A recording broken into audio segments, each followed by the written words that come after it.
So please welcome Dr. Eric Selbin from the Political Science Department. Thank you, Romy. It is a real honor and a privilege, and to be honest, for me, a real treat to have the opportunity to introduce tonight's speaker to you. Jack Goldstone is one of today's most influential social scientists inside the academy and out. His CV that covering all his many books, articles, appointments, and honors would require a forklift to bring up here and have us here the better part of the evening. So instead, I'll simply note that he advises a veritable alphabet soup of U.S. government agencies as well as those of international organizations, and is a sought-after voice among policymakers, the intelligence and security communities, the business community, and social and environmental activists around the world.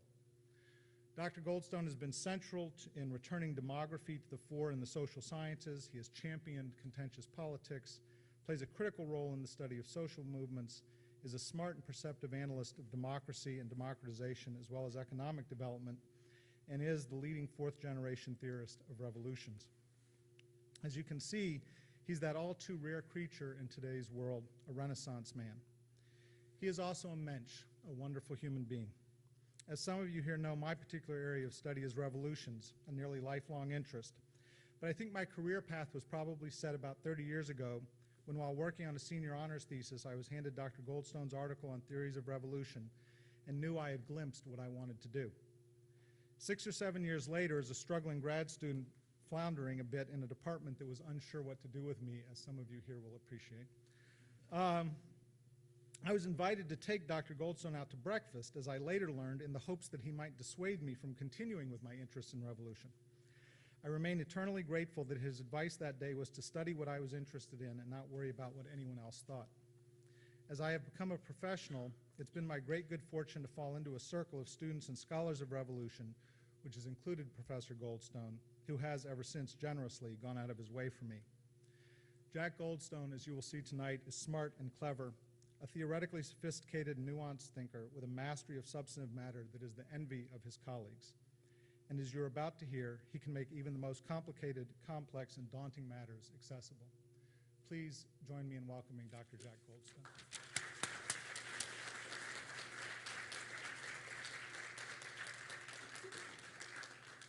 Well, thank you, Eric, for that introduction. So one lesson I've learned tonight is always have a friend and collaborator do your introduction. I wish that everything Eric said was true. I'm going to try and be enlightening and make things accessible. I'm also going to try and finish up before most of you dash out to see the first pitch of the Rangers in the series tonight. So I appreciate your being here for this. But I will stay for questions for those of you who are willing to wait until the later innings to catch up with the game. Now, I'm talking tonight about global trends in the quality of governance and democracy. And for the most part, I'm happy to say I think I have good news. Headlines are relentlessly gloomy because that's what sells newspapers. It's the job of scholars to get behind the superficial view of the daily news and try and do things with measurement and objectivity.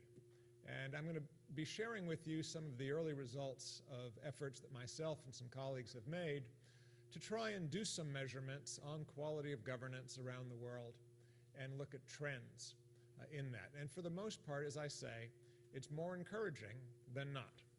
I'll leave you with some things to worry about so you get a balanced view, but for the most part, I think this will go well. Get the right slide up. Now, the general tendency is something we've, I think, heard a lot about, and that is the spread of democracy around the world. The last 20, 30 years have seen a real surge in democratic governance in Latin America, in parts of Africa, in much of Asia. It's really only the Middle East and Central Asia that has been strongly resistant to this trend. These lines here, let's try the, oops, go back already. I see that I should have practiced on these a little more. Yeah, I know. There we go.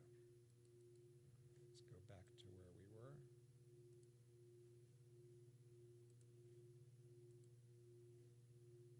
So all of my good surprises are going away here, right? Okay.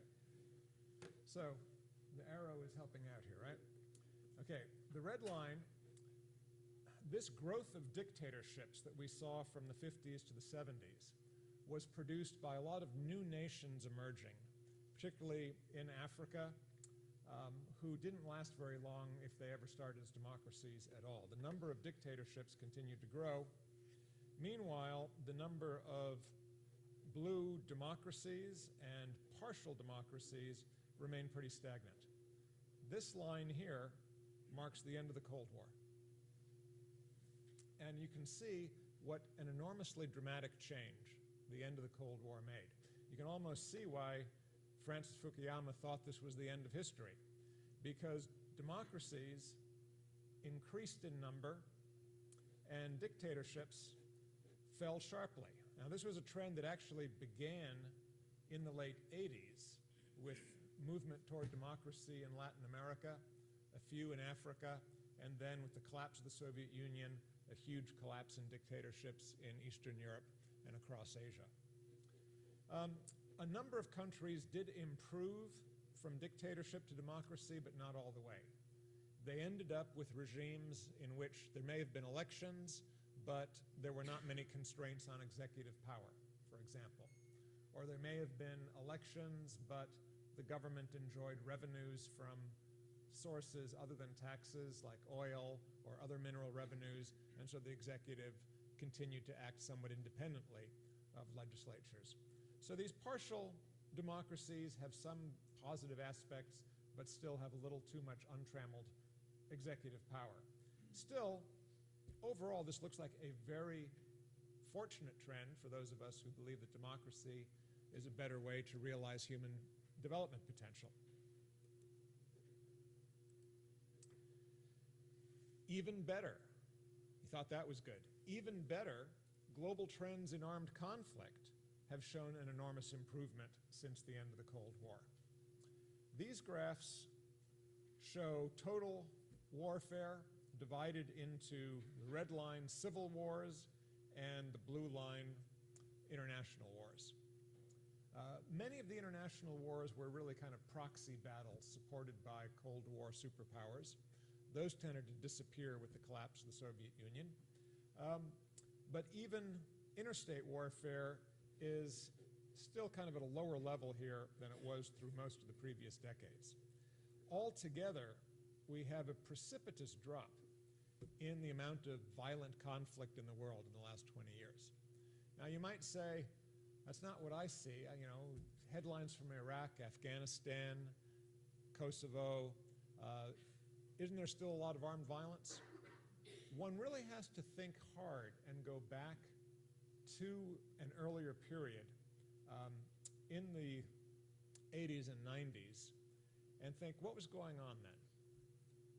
Multiple countries in West Africa, Liberia, Sierra Leone, were engaged in dreadful civil wars. So too Uganda. The Democratic Republic of the Congo was in a sustained conflict that was drawing other countries in Africa in. Excuse me. Pardon me. A little bit allergic to some of the blooms you still have in Texas. Everything's gone where I'm from. There were major conflicts still ongoing in parts of Central America. Early 90s, part of this peak here, the genocide in Rwanda. Almost all of that is now on hold. Even the Sudan, there was a massive civil war that predated the difficulties in Darfur, and even the deaths in Darfur now have virtually stopped thanks to 20,000 UN peacekeepers. A combination of the end of Cold War superpower-fueled proxy wars and a huge increase in the number of UN peacekeepers stationed around the world, now in the tens of thousands, have greatly reduced the number of active, ongoing, violent conflicts. The Balkans, no longer convulsed by massive wars. Central and West Africa, no longer convulsed by massive wars. Burundi and Rwanda, at the moment, at peace. Nepal, the Maoist rebellion brought into the government. wherever we look, we have seen enormous progress in global peacemaking. Now, why do we still think things look pretty bad?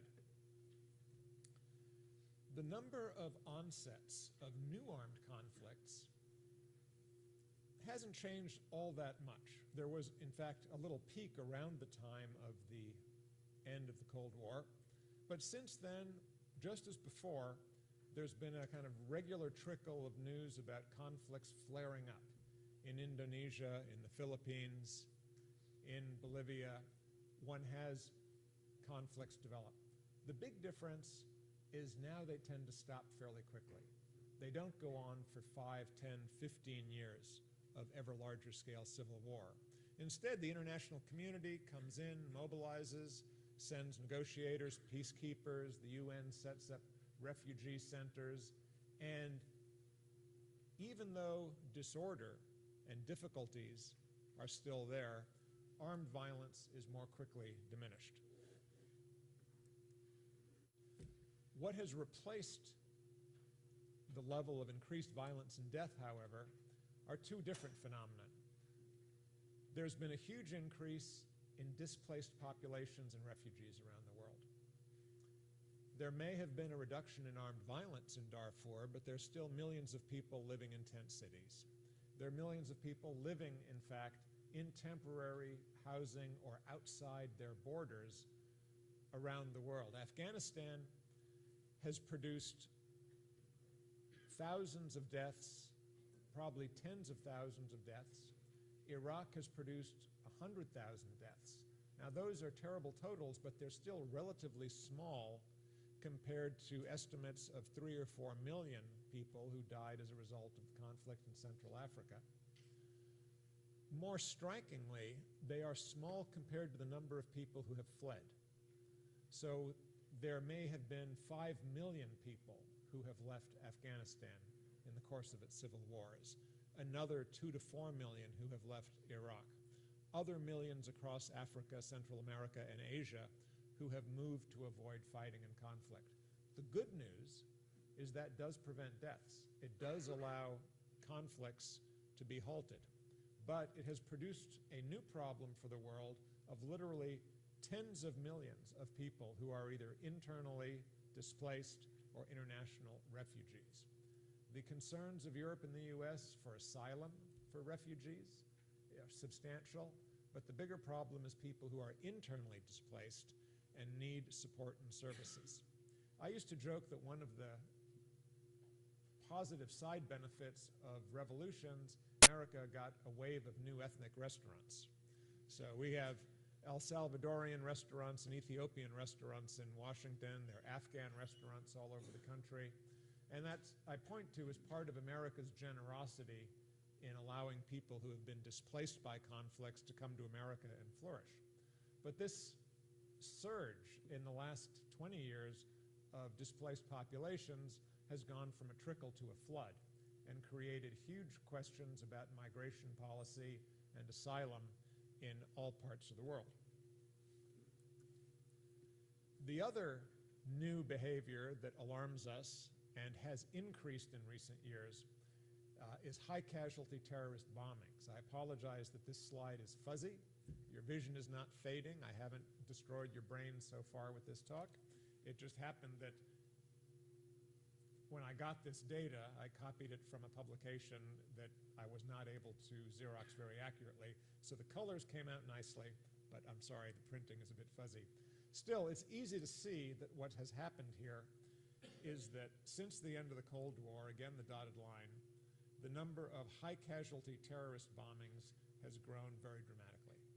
Now, this actually started primarily in Sri Lanka with the Tamil Tigers pioneering suicide bombing in their fight for greater autonomy against the Sinhalese majority, a fight that they've recently lost. Sri Lanka is another one of those long, violent wars that recently ended and is now essentially over. But it has left a legacy of tactics that have been adopted in Afghanistan, Iraq, and now Pakistan. Most of the high-casualty terrorist bombings, if you can see the, sorry, keep These dark brown bars represent terrorist bombings in Iraq, which, as you can see, was the majority, but this red here, that's Pakistan. So Pakistan has become the major new theater of terrorist bombing in places like Lahore, Islamabad, Quetta, and elsewhere. Now, high casualty terrorist bombings are frightening because they reach beyond the conventional battle zones. They've reached into New York, London, and Madrid. They continue to reach into India, Pakistan, have reached into Indonesia. They strike unexpectedly. They strike people who are not combatants, and they force major changes in our way of life, from airport security to visa and travel restrictions. However, I tell people your chances of being hurt in a terrorist bombing thankfully remain tiny. A little less than being killed in an aircraft accident, and far less than having an accident in your home or in a car.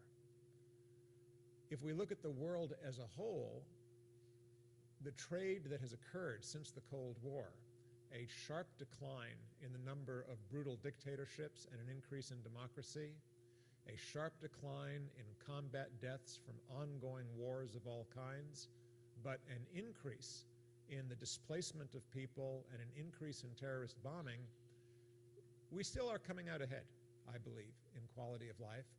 What we've essentially learned is that solving one set of problems sometimes creates new ones,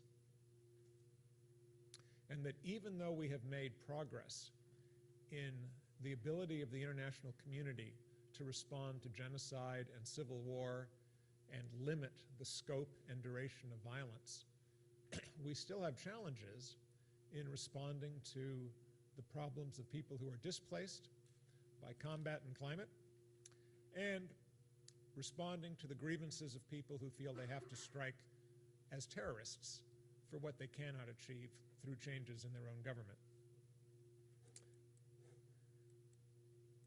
Okay. There we go. Now we lost it all together now. Can I go back?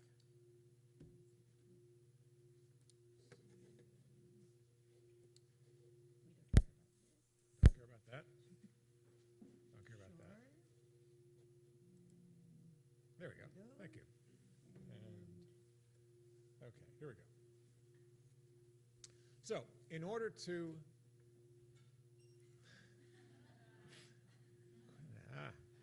so you need scientists and humanists to work as partners to get anything done. Ignore that. Thank you. Thank you, Romy. So, in order to get a better handle on what aspects of governance were working and not working, Monty Marshall, who's a fellow professor at George Mason University, and Benjamin Cole, one of our PhD students, have been working on gathering data on quality of governance. Now, quality of governance data has become something of a cottage industry. The World Bank is doing it, the IMF is doing it, the European Union is doing it, private entities like the Fund for Peace and the Economist Intelligence Units have been doing it. And this is good. I believe competition is worthwhile, and in any academic venture, having multiple teams pursue similar goals usually leads to a better outcome. And so we've refined our index, other people have refined theirs. If you read Foreign Policy magazine, you will come across their Failed States Index. There's an organization called Freedom House that publishes an index of freedom in the world. We put together something we call the State Fragility Index, not because we wanted to look at states that failed or not, but we really wanted to identify where were state governments around the world doing a good job and where were they failing in specific aspects of governance. Where, in other words, were they weak or fragile? Now, this turns out not to be as easy as one might hope, because much of the data produced internationally is suspect, frankly. It's also difficult to just rely on expert opinions. Some of these scales go around and ask country experts, what do you think are conditions? of government or education in country so-and-so. And unfortunately, speaking to you as an expert, experts are proven to be unreliable when not backed up by objective data. A psychologist at UC Berkeley, Philip Tetlock, has done wonderful studies on expert opinion, and he actually finds that expert opinion tends to run to convention rather than to fact. Examples were the failure to catch the decline of the Soviet Union when that was happening. But there are many others. Experts do tend to talk to each other, and if they just work with opinion, as you see on the newscasts all the time, they tend to fall into camps and groups and so on. It's really necessary to try and anchor opinion to objective quantitative data, and that's what motivated us to try and put this scale together. So we've gathered data about state performance in many different aspects, but the overriding principles were that we wanted to look at state performance in regard to what did states do, how effective were they, could they carry out certain activities. But we also wanted to look at legitimacy. We wanted to look at the fairness and justice with which states carried out various activities across different groups in the population.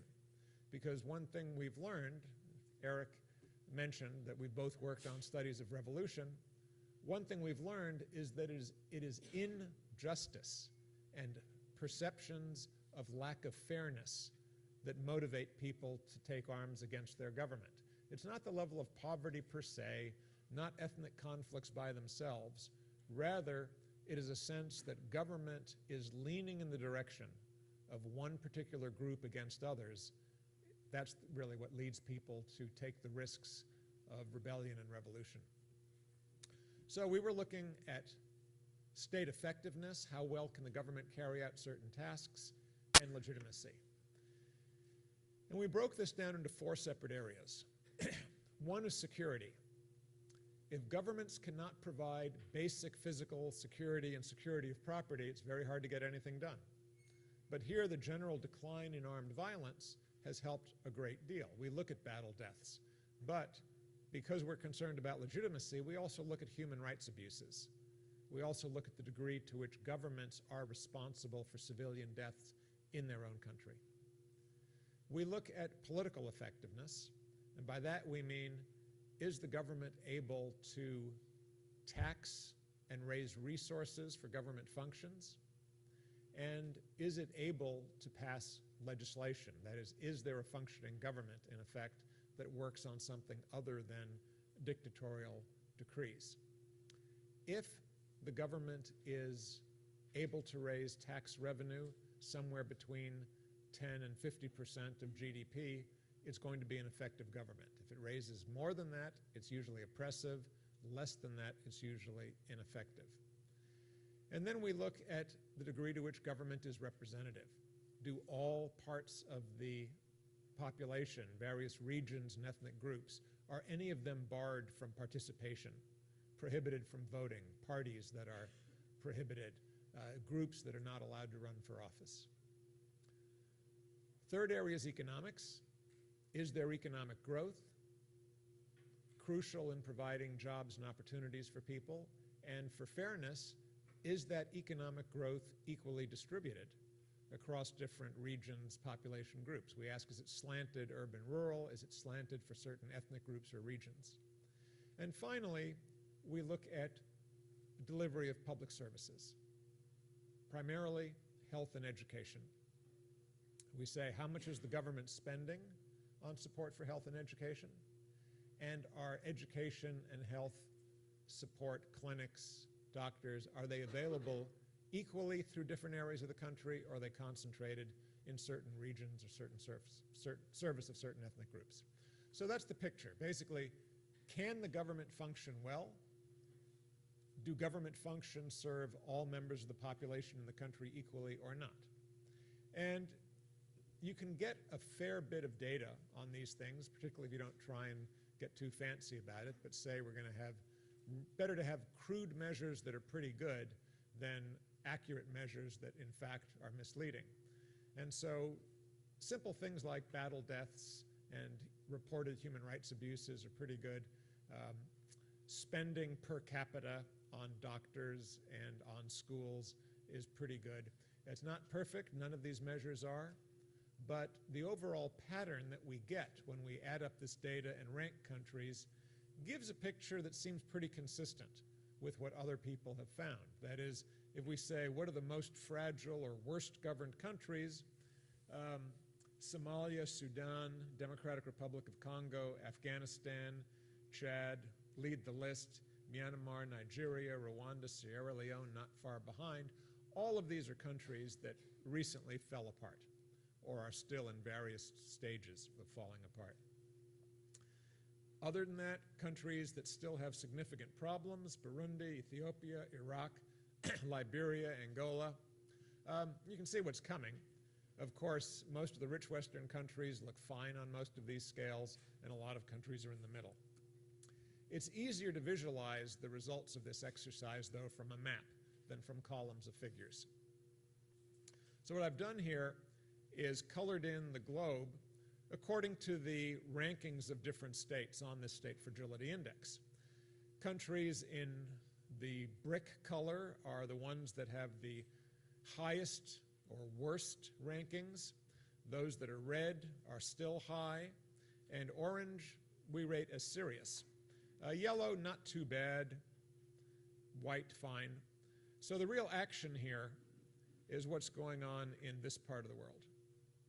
There's kind of a little arc of instability, is the phrase people use, going from northern, this is not too bad here, a little bit Ecuador and Haiti, and some problems now in Honduras and Guatemala. The problems go kind of from this part of the world a little bit, and then very intense here, and then continuing across the southern rim of the Asian continent, and then into Southeast Asia. Now, if those areas were in fact relatively isolated and unimportant, we could say that's a project, it's a welfare and humanitarian project, and so we've learned how to limit conflict. We do have problems of displacement and terrorism, and the world is generally getting better. These problems of state fragility and failing states, they're limited to countries, mainly Africa, South Asia. It's something we can handle. And as I said, there's a lot of good news. If you look at how this map has changed over time, this is a confusing slide, so give me a second to make sense of it for you. It just looks like lines and dots up there. But those blue diamonds correspond to the right-hand scale, which is percent of improvement in global fragility. That is, when you take these fragility indexes that we've developed and go back in time, about 15 years to 1995, there has been really marked improvement in all of these fragility indices. Whether you're looking at security, or politics, or the economy, or social services, in almost all areas there's noticeable improvement. There's been more improvement in this green bar, the effectiveness bar, than in legitimacy. That is, it's easier to get a government started building schools or policing neighborhoods somewhere in the country than it is to get a state to do those things evenly and fairly for all regions. So we've had generally more of the improvement has been in our effectiveness measure than in legitimacy. But there have still been improvements in both. And overall, we've had this very happy result here of about a 35% improvement in the total sum of global fragility index. So that's quite substantial. This decline in armed violence that we've been seeing seems to be not just a fluke, not just a result of better international peacekeeping, but also some real improvements in the quality of governance in countries around the world. Nonetheless, I said I'd leave you with a couple of things to worry about. Yep, we're good. The difficulty that policymakers have looking forward is much larger than just cleaning up the remnants of problems in Iraq and Afghanistan or dealing with an ongoing threat of terrorism. The problem is those areas that still have weak and fragile governance constitute precisely the areas of the world where population is growing most rapidly. So even though we've made great progress, I fear that that progress may be at risk. As of 2010, with about 7 billion people in the world, 4 billion live in states that, according to our Fragility Index, are pretty good shape. 4 billion out of the 7 billion live in states that are stable. About 3 billion, still a large number, live in those parts of Africa and South Asia where government is fragile in many ways. About half of those actually are accounted for by India. India is a good economic growth story, but they've got very large areas of called Naxalite rebellion, in which tens of thousands of armed people are still running around. They also have, unfortunately, many areas where the provision of health care and education is abysmally weak, particularly in the north. And so the combination of security problems and welfare provision still makes India a somewhat fragile state. Anyway, the anxiety that I have is when we look ahead at global population growth projections from the United Nations, the areas that are today stable are projected to enjoy a population increase of about 80 million people, whereas the areas that are serious, high, or extreme on the State Fragility Index look to have an increase in population of about 1.5 billion people. That is, the overwhelming majority of global population growth is likely to occur in countries that have at the moment, governments, very weak governments that are not providing basic security and basic services. The same thing is even more true if we focus on global labor force. By that I mean the population between 15 and 59. As you know, population in the rich, stable countries is aging and in some cases even shrinking. Most of the young people in the world, 9 out of every 10 people in the world today under age 15, is growing up in a developing country. And again, most of them are growing up in developing countries with very weak governments. So again, about 100 million people, that constitutes the projected growth of the labor force in stable countries. Almost 1 billion people, 90% of the future growth in world labor force, is projected to be in countries with weak, fragile governments. What does that mean?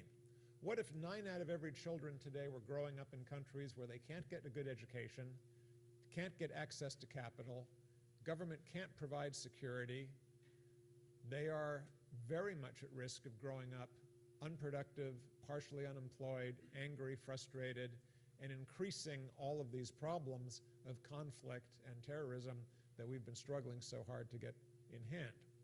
So I think we still have a major problem of addressing state fragility. So far, I have to say, based on our efforts in Iraq and Afghanistan, we, meaning not just the United States, but the United States and its allies among the developed countries who are trying to bring peace and better governance to these countries, have been wrestling with this problem. Is there anything that we can do, either through active intervention or simply through assistance and support, to improve legitimacy and effectiveness? So far, I'm sorry to say, too much of international development assistance has focused on reinforcing the effectiveness of developing country governments. We have tried to train their militaries, build infrastructure, assist them in construction of clinics and schools. We've paid far less attention to improving the legitimacy of these regimes, to dealing with problems of corruption, favoritism of particular ethnic groups or associates of the leaders, making governments accountable, providing equal access to rule of law, and equal protection of security. And frankly, without that equality of treatment, governments have not gained legitimacy, and many of our efforts, much of our expenditure to try and increase the effectiveness of governments is not producing the basis for a stable peace. Another thing that we've found in our research on what makes states stable and resilient is that pushing a country a little bit toward democracy can often make things worse rather than better. Because frequently we are pushing states to be more democratic, by which we mean hold elections, give people voice, before we've begun to imbue in governments the idea that you need to work toward legitimacy and fairness. The result of this is that governments do not regard elections themselves as something that has to be carried out with fairness and legitimacy. They rather see elections as exercises that have to be carried out simply to win approval from the international development community in order for them to continue to pump in dollars and aid. And so many of the elections, as you've seen in Iraq and Afghanistan, simply have occurred without legitimacy and equality, and in many ways those elections have not strengthened the regimes, they have increased the opposition. In the estimates that we've done, we find that holding elections in countries that are still riven by major polarization, a major inequality in access to power, access to media, end up increasing instability by a factor of 10. Now, we are learning, I think, slowly how these things work. Our policies in Iraq and Afghanistan are more effective than they were in 2003, 2004, 2006. We are doing better in relations between America and Latin America, between Europe and Central Asia, and between NATO and South and Eastern Asia. As I've said, I want to give you a positive message. Things are improving, but we need to learn to treat legitimacy as equally important as effectiveness in all of our efforts to provide assistance and democracy support. The good news, as I say, is the trends are on the side of progress. If I had been giving this talk in the late days of the Cold War or shortly after, I would have said, this is really scary. Global levels of armed conflict are even higher now than they were during the Vietnam era. At this point in 2010, global levels of armed conflict are lower than they were in the 70s. The number of democracies has been on the rise. It's currently stalled, but was rising steadily. And we are gaining tools to better assess and hold responsible governments for their action and behavior in regard to security, economy, social service provision, and political administration. The main thing we need at this point, I think, is not to be discouraged by what we see happening in the most widely publicized and media-displayed problem spots in the world. We certainly hope that the election that is coming up in Sudan will not be just a packaged election for show, but will be an election that is carried out with fairness and legitimacy and lead to a proper outcome and partition, if that's the result, in Sudan that doesn't renew conflict. Because I can tell you, if the election in Sudan is perceived as not legitimate, it's very likely that conflict will result. But if it is a legitimate election and it is supported by the international community, we may finally see a way forward there. The United States and its allies are holding out support for international elections. There's a large industry now in providing support for those, but we need to get beyond the simple idea of holding elections and focus on the context and make sure that the major players are committed to fairness and accepting the outcome. If we can manage those things, I think we can look forward, despite anxieties, to a better world. People tend to forget very quickly, I think, how bad things were in Europe after World War II. People could look at Europe in the late 1940s and say, Europe is a region of centuries of violent ethnic hatreds, of dictatorships, of repeated civil wars. That was an accurate description of Europe in 1946-47, looking back across World War I, World War II, Franco-Prussian War, Napoleonic Wars, and many others. And yet, since World War II, Europeans have said, we're not going back there. We're building institutions to keep Europe at peace. And those better institutions have succeeded in doing so. The prosperity and peace in Europe today is remarkable considering the devastation that prevailed just a couple generations ago. Korea, even more recently, in the aftermath of the Korean War, was written off by many development specialists. Korea, it was said, it's an agricultural rice farming country, heavily populated, no resources, bound by a traditional Confucian ethos. It's just going to be a weak, struggling economy, and the U.S. presence there is just going to be a cost and not get us anything in return. It's true the U.S. had to be very patient with its presence in South Korea, supported a dictatorship for a number of years, but fortunately provided education and support for a regime that changed to democracy, and now, based on education and engineering, has become one of the world's leading economies and one of our leading trade partners.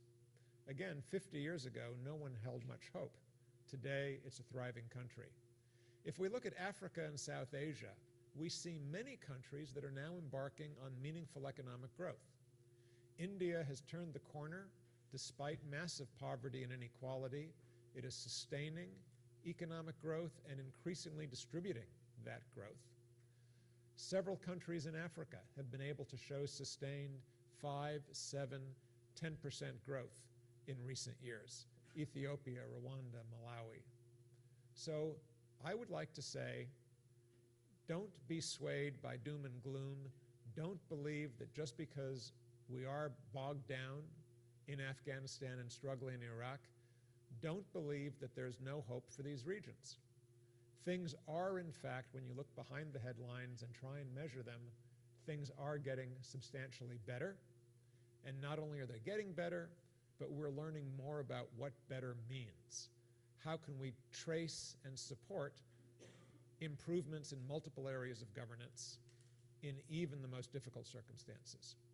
So I'm happy to conclude by saying I personally remain an optimist.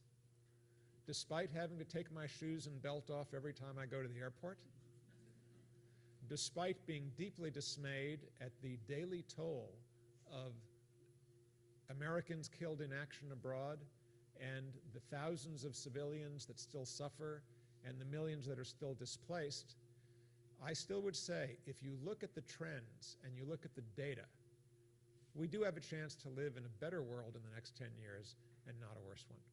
Thanks.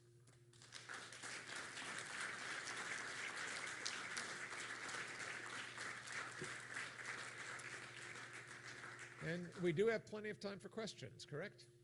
Yes. So I'm going to do my best to stand up here and point in your direction. If there's anything you'd like to say, just raise your hand or stand up and let me know.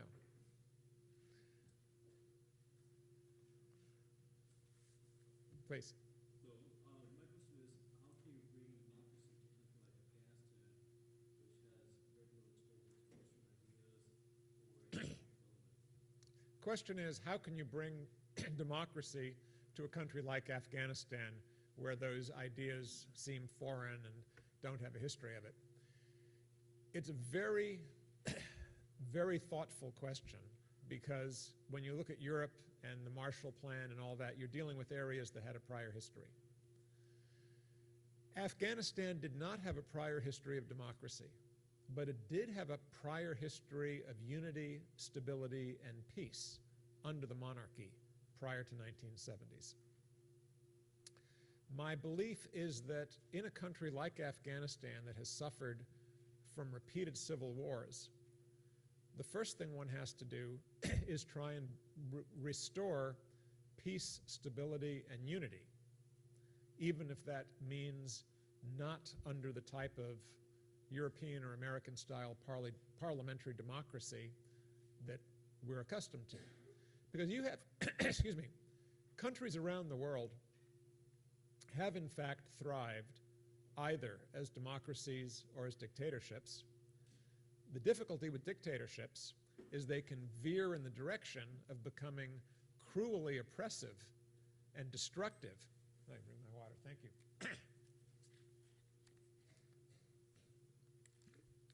If you look at countries like Zimbabwe or the Philippines under Marcos, you have countries that elected chief executives in whom they had high hopes. And then the chief executives were corrupted by power and destroyed the economies and left the countries worse off. So the peril of dictatorship is always that it is a path to destruction. At the same time, some dictatorships are worse than others.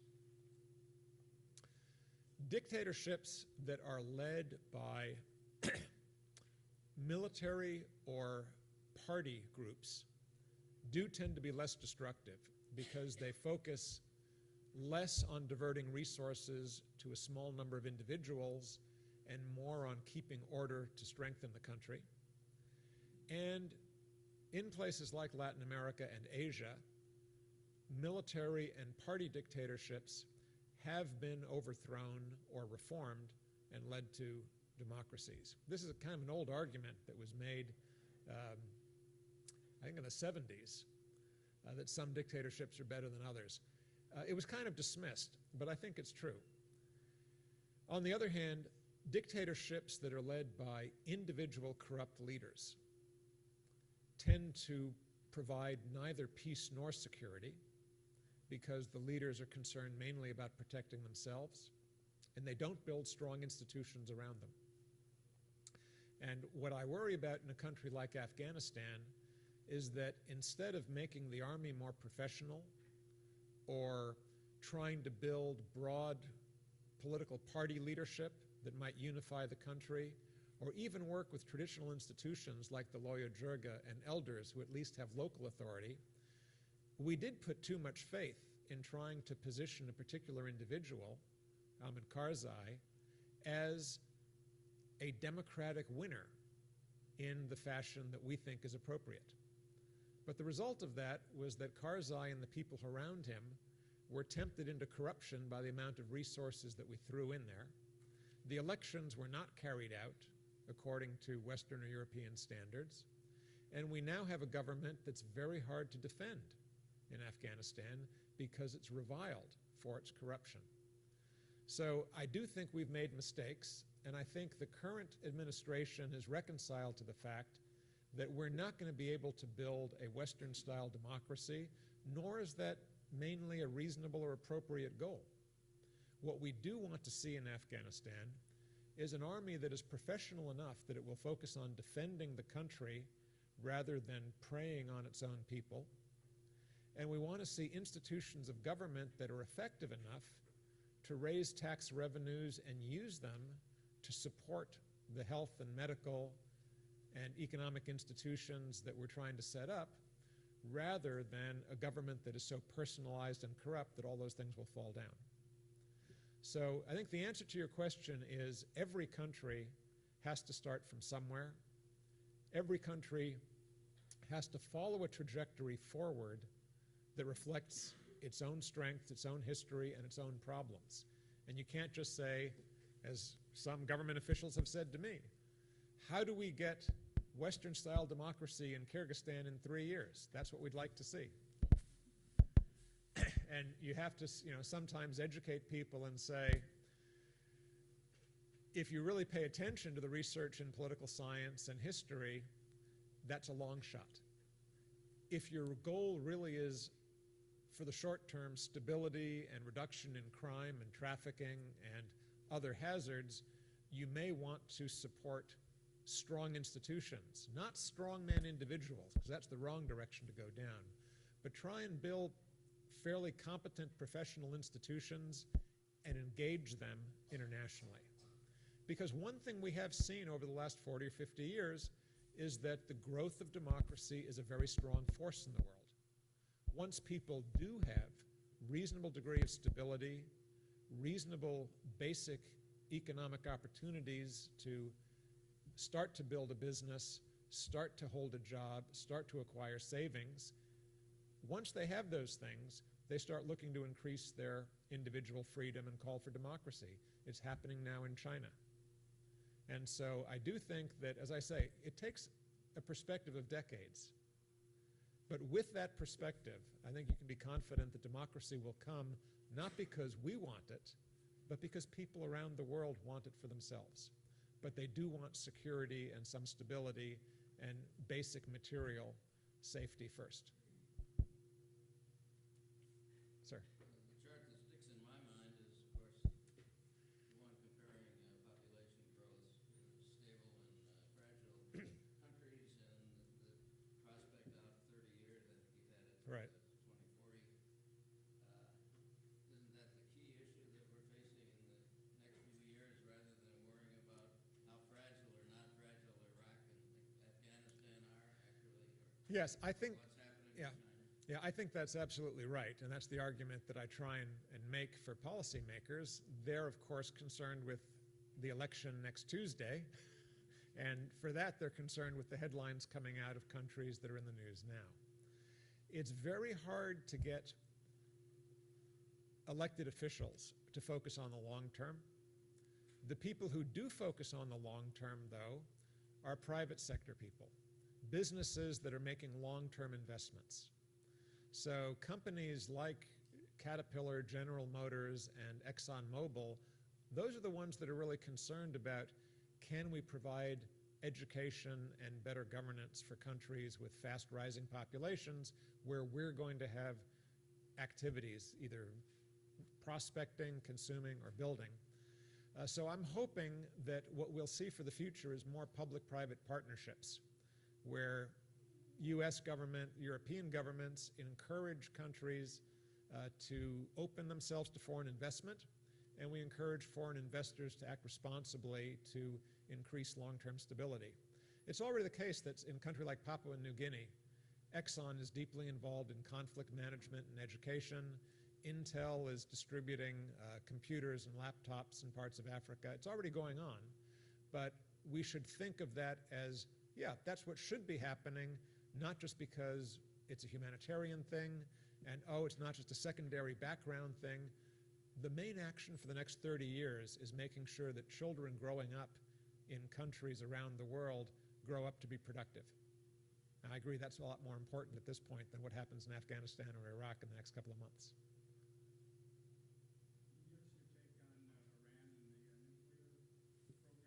Yeah, I'd be glad to try and do that.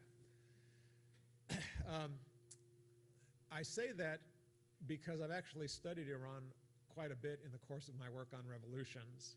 I have a lot of contact with Iran experts. I've even had a couple of my books on revolution translated into Persian and distributed there. So I do worry quite a lot about what's happening in Iran. Unfortunately, that is one area in which I cannot give you an optimistic picture. Okay. The government currently in charge in Iran is a ruthless military government. It is not a personalized, corrupt government of the type that you see in Afghanistan or a kind of ineffective, factionally divided government like you see in Iraq. Those are weak governments, and if Iran had a weak, divided, ineffective government, I wouldn't be so worried about it.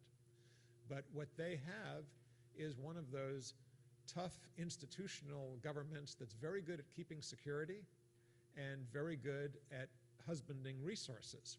The Revolutionary Guard, which has become increasingly powerful and professional, has taken over most of the branches of the armed services, even the Navy, and also taken over most of the major ministries. And while if the Revolutionary Guard were strictly a nationalist military whose goal was to strengthen the Iranian economy and improve outcomes in Iran, I wouldn't be so worried. And some things in Iran, you can say, if you look at the improvements in the education of women, they've done some very good things. However, the Revolutionary Guard leadership is not only strong and nationalist, it is virulently paranoid and anti-Western. The people who are leaders of the Revolutionary Guard and the circle around Ahmadinejad basically got their view of the world during the war between Iran and Iraq. And their view of the world is that the US is the kind of country that will allow Saddam Hussein to use poison gas if it suits their purposes. You know, their view of the US is a country that will shoot down an Iranian civilian airliner by mistake and then say it was an accident, which it probably was, but it's hard for them to believe. So Iran, the people who are now in charge have won a battle between those Iranians who said, we need to be part of the world. We may not like the West, we may be different from them, but we need to find a way to live with them and work with them so that Iran can move forward. Those people have lost the battle to those who say, you can never trust the West. Their goal is to crush and destroy us. They tolerated the worst abuses from us, and the only way we can protect ourselves is to make sure that we are strong enough and secure enough that the West won't mess with us. So I think they have an unquenchable desire to gain nuclear capacity. Are they going to put nuclear warheads on weapons? I think they'll calculate whether that will help them or not. But they definitely want to be able to do that in a pinch if things get ugly for them. Iranian leadership, aside from being paranoid, does look at Iraq and see, you know, there were 150,000 American troops in Iraq. It's being pulled down to 50. That's good. But now there are 150,000 US troops in Afghanistan on the other side. So they see themselves as in a pincer. They see North Korea as having gained bargaining leverage and respect from its nuclear capacity. They see India being rewarded for its nuclear development by deals with the US that support that. They see Pakistan as having acquired nuclear capacity.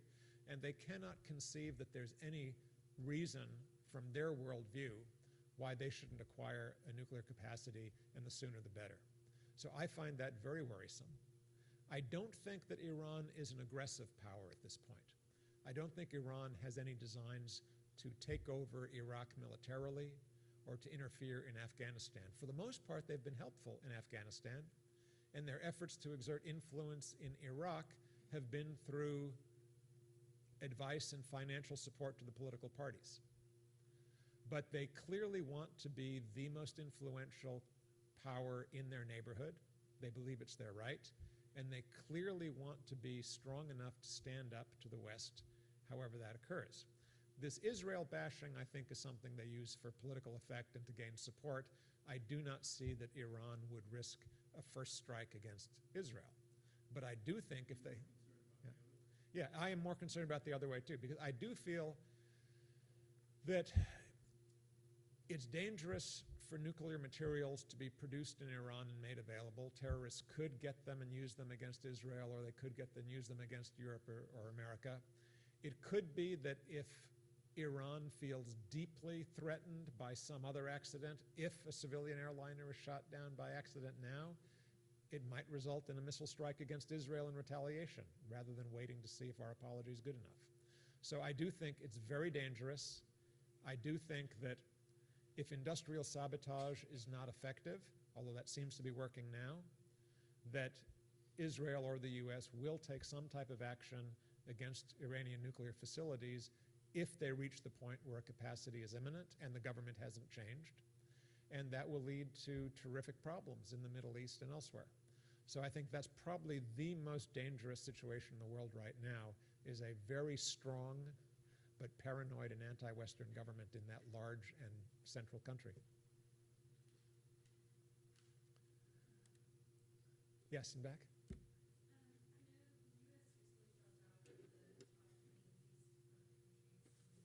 22nd, I think we are now.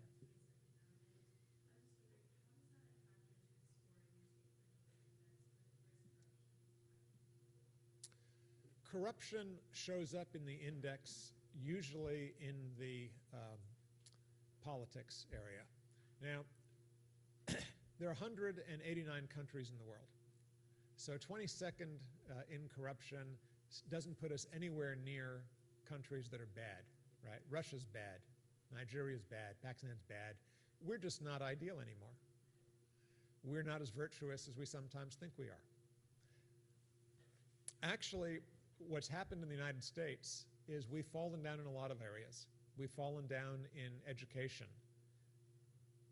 American students are now kind of 15 to 20 in most of the international math rankings of high school students. We've fallen down in corruption. We've certainly fallen way down in fiscal strength. For example, debt to GDP, we're getting way up there now. So the United States has, I think, coasted a little bit in the last, since the end of the Cold War, we kind of took it for granted that we've won, so everything is good, and we can let people do what they want. We don't have to push ourselves as hard. We don't have to monitor ourselves as tightly. We don't have to be as demanding of ourselves because we've won. And I think that has cost us. We haven't won.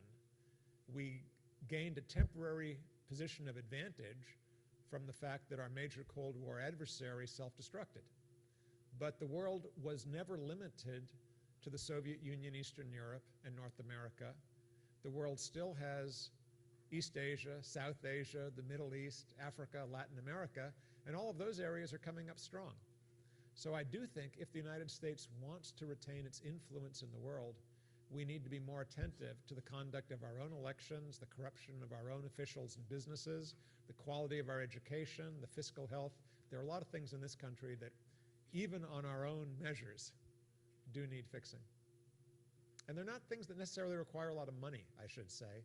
A lot of them require a little tougher moral character and attention to demanding quality of ourselves in what we do.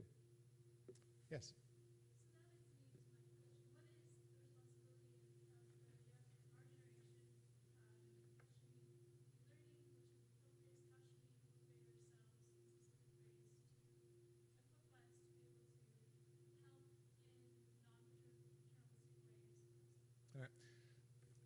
Well, my son is learning Chinese. That's a good start.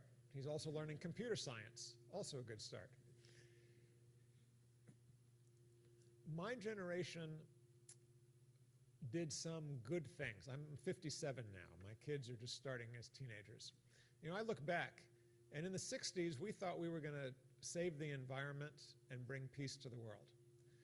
We cleaned up a lot of rivers, and we cleaned up local air pollution. We survived the Cold War and saw the fall of communism. And in the last 20 years, we've seen some improvements in global governance and decline of violence. However, flip side of that is we've left enormous debts and liabilities and obligations, which can only be dealt with by finding new engines of economic growth. That means your generation's got to be creative, innovative, learn science, engineering, design, think of what new products, new processes can really improve people's standard of living, especially in developing countries, which is where most of the consumers and most of the economic growth is going to be. We've also messed up the climate in ways that we really didn't expect, not knowing the costs of carbon. So your generation needs to focus in particular on energy issues.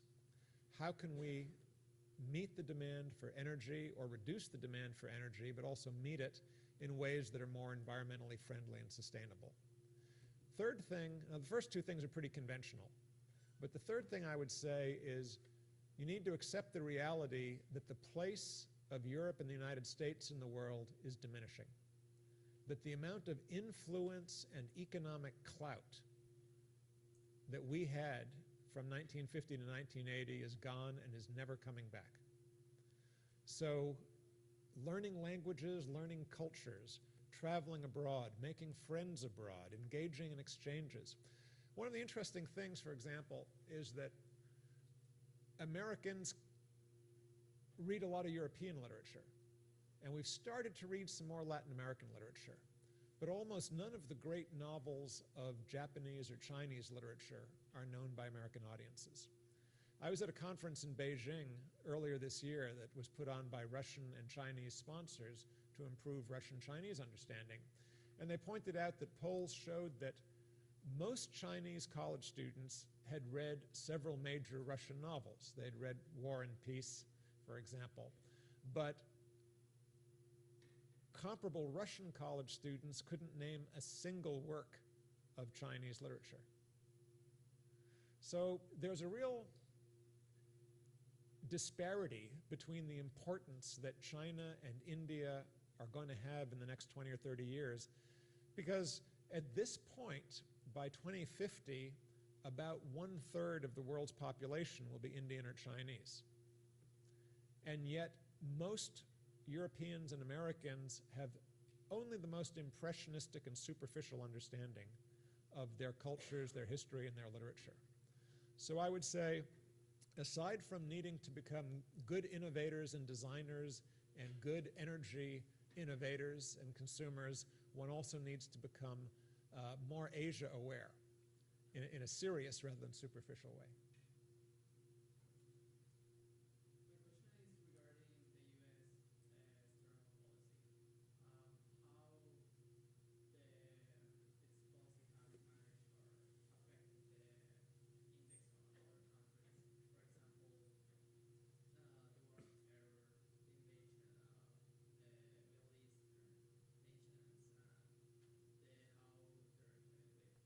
Right. Well, there are two answers to that question. It may surprise you that the U.S., for the most part, has done well. There was a study undertaken by move closer to the mic here, sorry. There was a study undertaken by a research team at the University of Pittsburgh and Vanderbilt that tracked progress in democracy in every country in the world in which the U.S. Agency for International Development had been funding democracy assistance programs. And that study found that on average, countries that received more U.S. democracy assistance did make greater progress toward democracy. And in particular, the areas that got more assistance, whether it was for promotion of civil society or for promotion of more representativeness, showed improvements in precisely the areas in which the money had gone. So overall, it looks like providing a little bit of help helps. What troubles people, and this is the second part of my answer to your question, is that in those countries where we made the biggest efforts, we had the worst results. So countries that we would like make a special target and pour in large resources like Egypt or Russia tended to move away from democracy. So the lesson seems to be a little bit of assistance given patiently over a number of years is productive. It can go a long way. But making a big push and funneling a large amount of resources into a country in the belief that if we just push harder or faster that we can make democracy come sooner, that seems to be wrong. In fact, the reverse seems to be true. If you push too hard and push too fast, you end up with a situation where democracy fades away.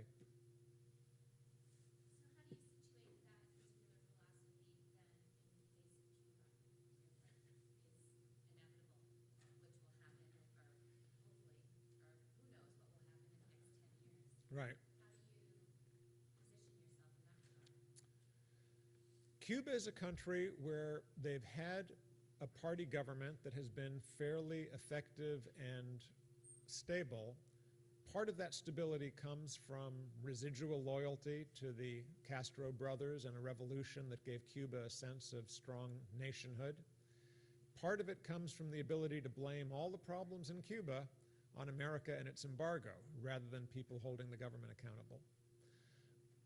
A lot of people, including myself, think that the American embargo on Cuba is unproductive and indeed helps strengthen the regime.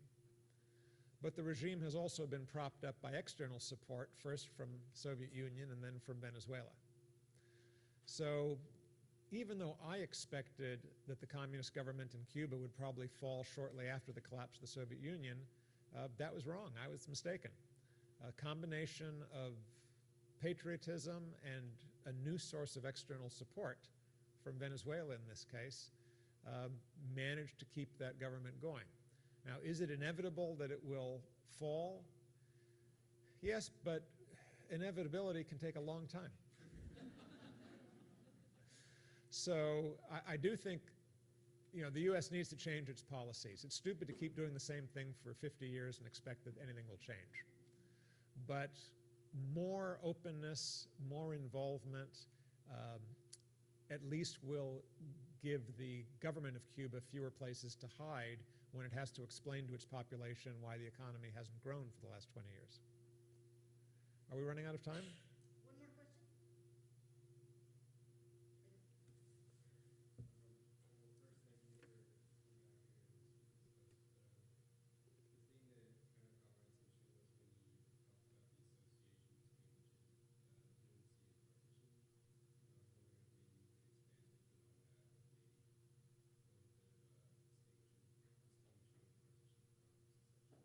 Yeah. The United Nations Charter guarantees the right of self-determination, all right? But in practice, by that we mean, but not too much. We don't mean that every community, every town, every region that wants to withdraw from national sovereign government can do so. That would be enormously disruptive. On the other hand, there are situations in which, because of historical accident or past imperialism, peoples are living under a common government that see no advantage in continuing to do so. So sometimes peacefully, like Czechoslovakia dissolving into the Czech Republic and the Republic of Slovakia, you have a dissolution. The withdrawal of Kosovo from Serbia was rather more violent.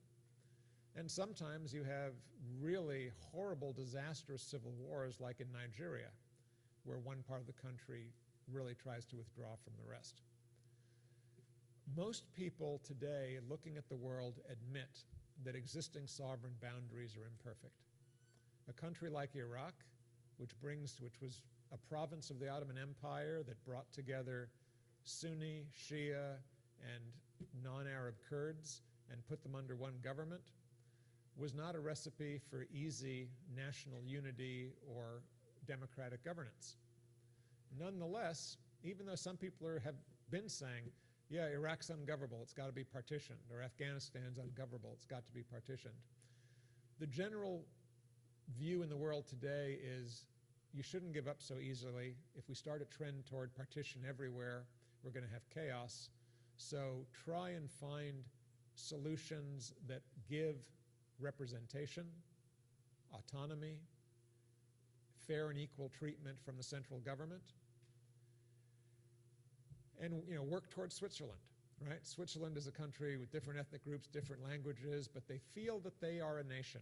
They have a history that they look back on that holds them together, and it's a peaceful country. So the goal for places like Iraq, however distant and bizarre it may seem, is to become more like Switzerland. Now, you can say, come on, right? But Switzerland holds together today not because the German and French speakers have any great love for each other, but because they have institutions that allow each group to meet their own goals. Now, in a country like Iraq, if oil revenues can be transparently monitored and divided between different regions, and no region feels that they're going to get cornered out of their fair share, you can have an arrangement that I think will move forward. But if Sunni minority, for example, feels that they're going to be excluded from revenue, if they're always going to be oppressed, if they'll never have a chance to share equally in the government, then at some point they're going to continue fighting again, either to change the system or to get out. So the answer to your question about what about partition is it's really a matter of whether institutions can be made to work or not. Partition is kind of the very last resort in countries that don't seem to be capable of working any other way. All right, thank you very much.